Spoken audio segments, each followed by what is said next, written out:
Cruisers and Polar, James Irving here from Bhutan Beyond.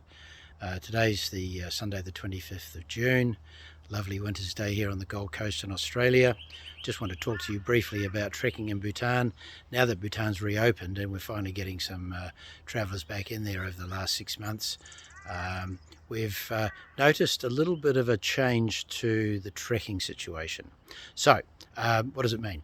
Well, firstly, it means that the climate change in the Himalayas is changing the trekking dynamic a little bit.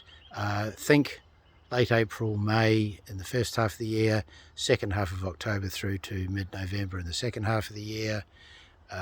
Outside those times, if you're looking at high altitude, you're at risk of being in the monsoon, which means wet, muddy trails, not a lot of fun, or perhaps hitting an early or late winter, which means ice and snow at passes, not a lot of fun either.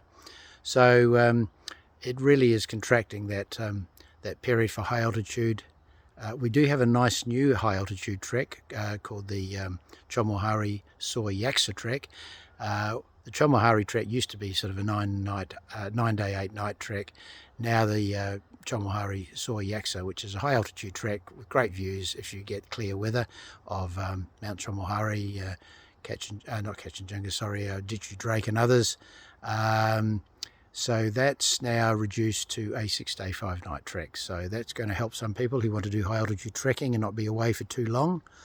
The other thing is, of course, there's the new Trans Bhutan Trail. That's mainly lower altitude trekking and can be done pretty much all year round. So just think carefully about your planning.